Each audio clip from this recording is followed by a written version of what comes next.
Bueno, antes que todo, a los tres felicidades. Es un honor ser su amigo y aparte oírlos. Cada vez que los oigo aprendo más. En esta ocasión quisiera preguntarte a ti, Lisa. A mí me gusta mucho el cine. Y yo me acuerdo cuando vi de chiquito la película de It en los 90s, que ese payaso me causaba mucho miedo. Y hace poquito, un par de años, vi la versión nueva y el payaso es doblemente tenebroso, ¿no? A mí me parece que y pongo este ejemplo porque me parece esto, cuando veo estos estudios, me parece, ya cuando sabíamos de la enfermedad, cuando empezamos a conocer las enfermedades, las LLA, que eran filaje positivo, de verdad tenebroso, pero ahora con este nuevo subgrupo, parece que ese payaso se dividió en 80 y ya no es el payaso, sino es Chucky y es Halloween y ya son muchísimos monstruitos, ¿no? Y volviendo a la analogía, cuando teníamos un solo payaso, pues también teníamos a lo mejor un par de drogas de primera, segunda, tercera generación y pudimos demostrar, y fue un estudio bien bonito, e incluso los pacientes, sabíamos que los pacientes con LLA, con filaje positivo, les va mucho mejor con desatinib, con imatinib que con trasplante, ¿no? ¿Qué va a pasar ahora con este nuevo grupo de enfermedades que nos hicieron entender mucho los casos de los pacientes que iban muy bien y de repente recaían y se ponían horribles, ¿no? Es decir, ¿tú crees que el futuro sea que vaya a haber diferentes drogas para cada translocación, sabiendo que es un grupo pequeño y que cada vez la investigación es más cara? Es decir, ¿cuál es el panorama terapéutico? Bueno, yo agradezco esa pregunta porque la verdad es que cuando uno se empieza a asumir en la biología molecular, ver las células tienes en tus manos, o sea, realmente es una pesadilla como tú la describes, ¿no? Y cuando vemos que esas células provienen de un niño que tiene cara y tiene familia y tiene expectativas, la pesadilla se vuelve aún terrible, ¿no? Hay en mi conocimiento dos grandes respuestas y pues yo las dividiría en los que piensan que existe la medicina personalizada y que existe el sueño de que a cada paciente en cáncer pudiera hacérsele un perfil in vitro de la sensibilidad de fármacos que podría recibir y entonces dárselo. Ventajas y desventajas, los estudios in vitro no necesariamente se van a traducir en estudios in vivo, además hay muchas otras cosas además de las células que no necesariamente van a traducirse en que eso que pasó le pase al paciente, pero se podrían tener acercamientos. Y la otra cosa es, entonces, ¿qué hacer? Porque lo que vemos es que la leucemia realmente son las leucemias y que es un grupo heterogéneo de enfermedades. ¿Qué hacer con esta diversidad y cómo hacer que a cada quien darle lo que le toca? A mí me gustó mucho la reflexión que hace Darío Campana en uno de los artículos de Philadelphia Life, que dice, ya son tantas las leucemias que yo lo que haría o yo lo que sugeriría es, si bien tipificarlas, basarme en los niveles de enfermedad mínima residual, eso los agrupa a todas y le da la posibilidad a países muy desarrollados, a países menos y a países no tan desarrollados, de poder valerse de algo para dar las terapéuticas. Por supuesto que esta experiencia de desescalar también viene basado en eso, en tener elementos que agrupen a muchos niños. Evidentemente en algunos va a haber terapia blanco y si hay terapia blanco que es menos tóxica, yo sí quiero dársela a mi paciente. Pero en general, ya viendo tanta diversidad, creo que podríamos iniciar con agruparlos por enfermedad mínima residual. Gracias. Perdón, voy a abusar.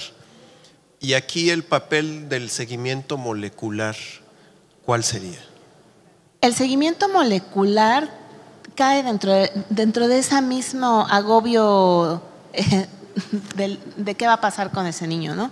Si tenemos las herramientas, hay que hacerlo y hay que darle un seguimiento molecular. Pero los factores que han demostrado ser independientes, como la enfermedad mínima residual, yo creo que hay que ponderarlos, hay que darles su lugar. Entonces, si yo tengo la manera de hacer una cosa, voy a hacer enfermedad mínima residual. Si además puedo tener financiamiento y puedo tener y enriquecer mi conocimiento haciendo la determinación de todas las demás cosas, pues es razonable poderlas hacer.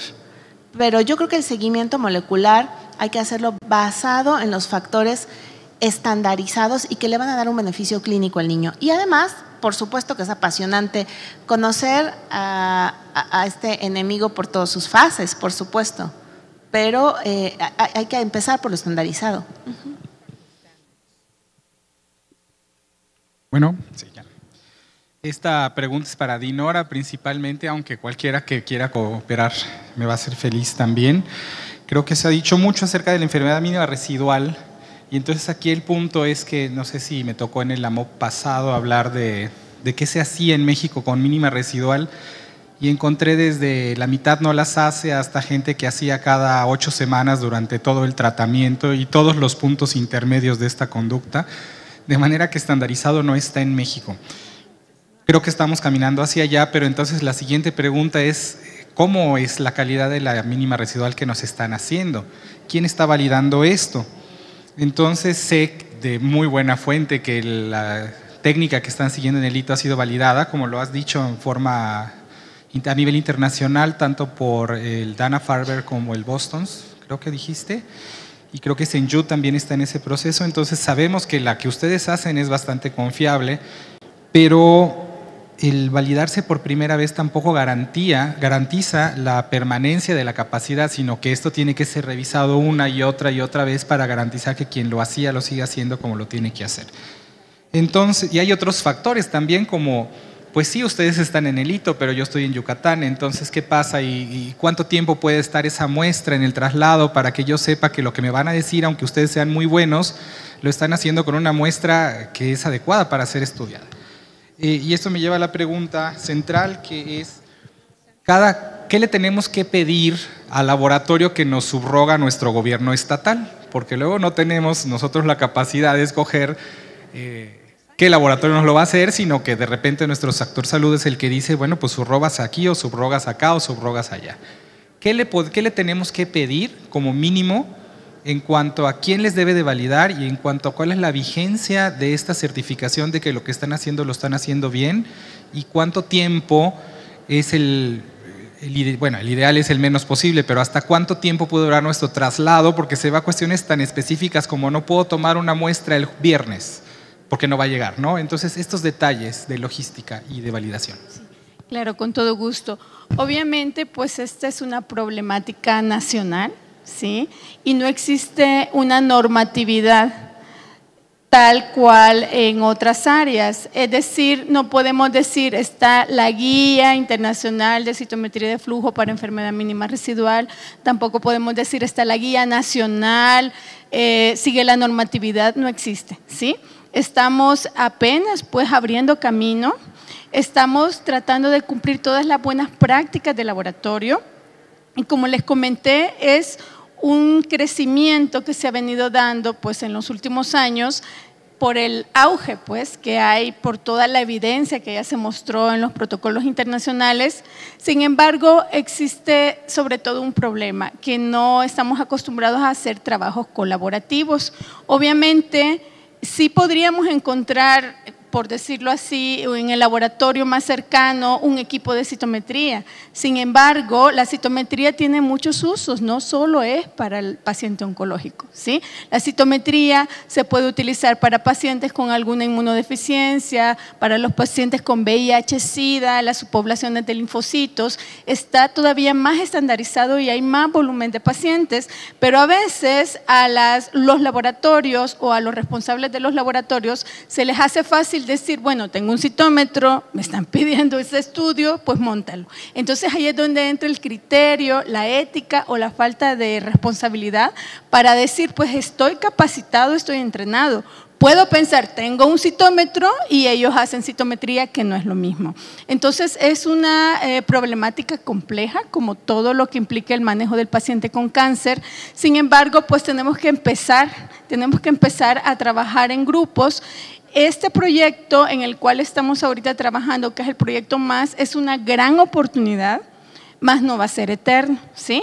Es un protocolo, como ustedes saben, de investigación, que va a estar limitado en recursos, limitado en instituciones que participarán, limitado en tiempo, y la idea no es depender toda la vida pues, de un tercero, sino que cada institución llegue a madurar estos procesos, a implementar los controles de calidad que se mencionaron, Pero si me preguntas, ¿qué le puedo pedir al laboratorio? En la experiencia que he tenido en los últimos años con respecto a muestras que hemos recibido de fuera, les hacía yo mucho énfasis que para hacer una mínima residual necesito conocer el paciente, cómo lo diagnosticaron, en qué grupo de riesgo lo catalogaron, qué terapia ha recibido y, por supuesto, su inmunofenotipo al diagnóstico, ¿sí?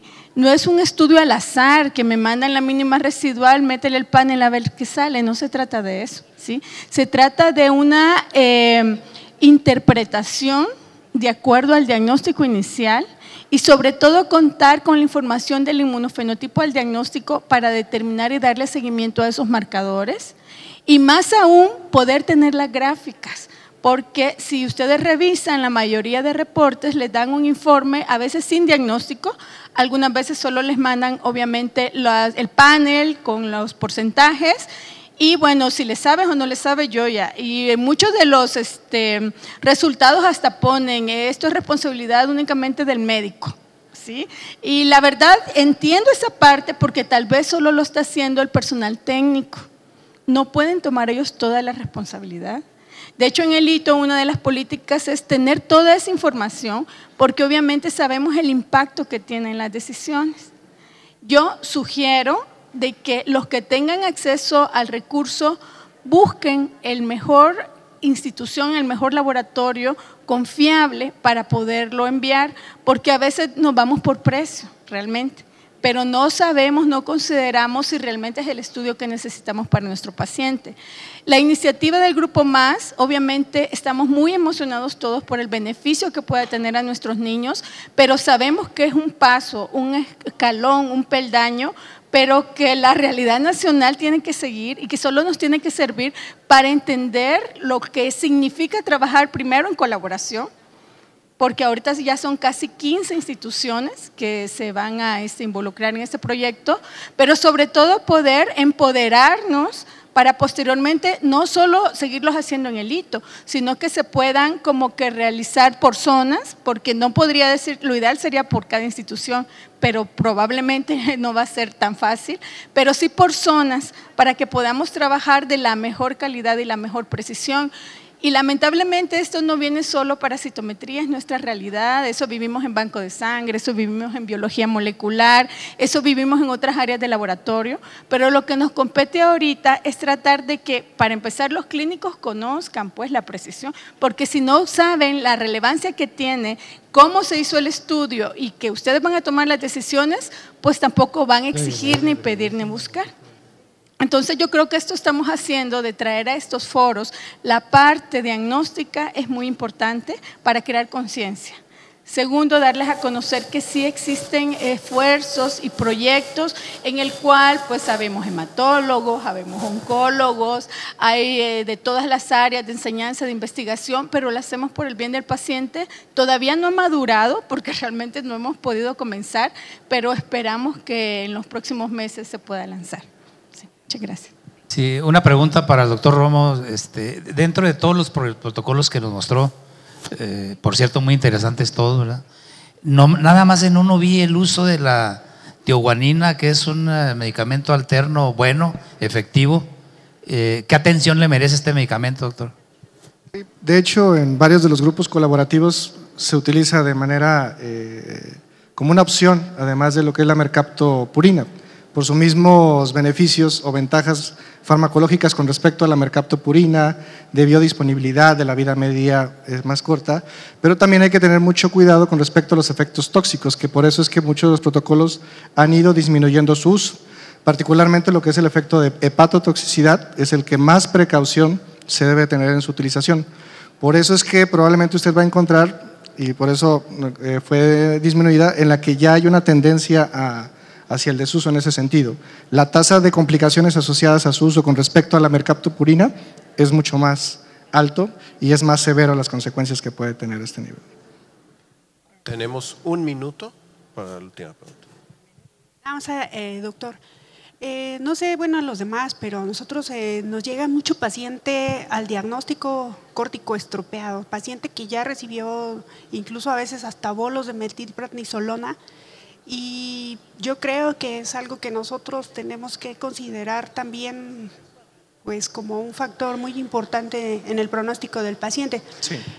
Por otro lado, con el uso de dexametasona y con igual algunos con prednisona, nosotros tenemos una incidencia muy alta de complicaciones metabólicas que a veces son muy difíciles de tratar, y tenemos una incidencia importante de pacientes que además de estamos con la leucemia en inducción, con insulina, posteriormente con pancreatitis, se nos infecta, continuamos, retardamos la inducción, y paciente que queda con síndrome metabólico y tienes que además de dar el esteroide, la dexa que le corresponde en el protocolo, tenemos que dar simvastatina, bezafibrato, transaminasas muy elevadas que se retardan, pacientes obesos. Y bueno, hay algo muy importante que nosotros hemos encontrado, la incidencia, el alto riesgo o la predisposición genética a este tipo de alteraciones metabólicas, que honestamente no sé si en otras razas,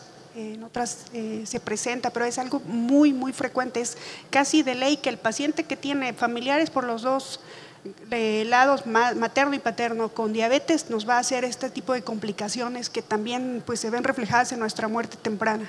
Sí, con respecto a los dos puntos, el primero del paciente corticoestropeado es una realidad. De hecho, cuando hemos estado discutiendo sobre el diseño del protocolo con el personal de San Judo y otros grupos colaborativos, es que no pueden creer la cantidad de pacientes precisamente que usted comenta, doctora, que nos llegan ya tratados por otros compañeros especialistas con prednisona o hidrocortisona por muchas otras condiciones. Nosotros en ese caso la recomendación que tenemos al interior es hacer una cuantificación precisa del tipo de esteroide que recibió el paciente, de los días, de la dosis acumulada que recibió, hacer una equidistancia, o sea, hacer un cálculo con respecto a lo que es la dosis de prednisona. Si el paciente rebasó la dosis que nosotros tenemos contemplado, lo que es nuestra propia ventana, el paciente automáticamente tiene que pasar a un grupo de alto riesgo. Si estamos dentro de eso, lo que hacemos es que consideramos que el paciente recibió ya la ventana, y a partir de que se diagnostica con leucemia, empezamos en su día cero propiamente. Y en el otro punto que usted comenta, sí, por supuesto, el síndrome metabólico en mexicanos es un problema, y seguramente todos los que estamos aquí presentes, cuando nos llega el clásico adolescente con sobrepeso u obesidad, a persinarse, porque ya sabemos que ese paciente va a estar con el síndrome metabólico a todo lo que da. Así le dé uno prednisona a 40 miligramos, va a ser un problema de hiperglucemias, de mayor riesgo de trombosis, del manejo del catéter, todo ese tipo de cosas va a ser un problema muy alto. Lo que ahí siempre pues recomendamos es eso, de nosotros adelantarnos. Ya sabemos que el adolescente mexicano con diagnóstico de leucemia linfoblástica, la inducción es un paciente que va a ser catalogado de alto riesgo, que hay que mantener en las condiciones que se pueda, con vigilancia intrahospitalaria de manera preferencial, ¿sí? Con un seguimiento también de la mano con los médicos de endocrinología, y por supuesto que de ninguna manera tampoco modificar dosis de esteroide porque el paciente esté sufriendo esas modificaciones, que no se nos olvide nada más en ese aspecto. Muchísimas gracias.